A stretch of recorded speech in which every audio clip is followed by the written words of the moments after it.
అమరావతిలో చదరపు అడుగు కన్స్ట్రక్షన్ వాల్యూని రెండింతలు, అంటే ఎక్కడైనా సరే చదరపు అడుగు కన్స్ట్రక్షన్ 2,000 నుంచి 2,500 అంటారు.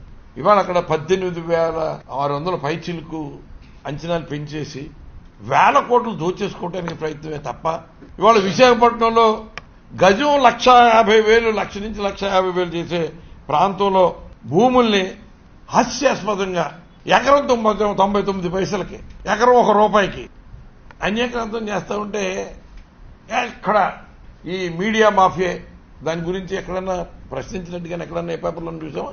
అంటే దీంట్లో అందరూ కొమ్మక్కైపోయే పరిస్థితి కనపడుతుందా?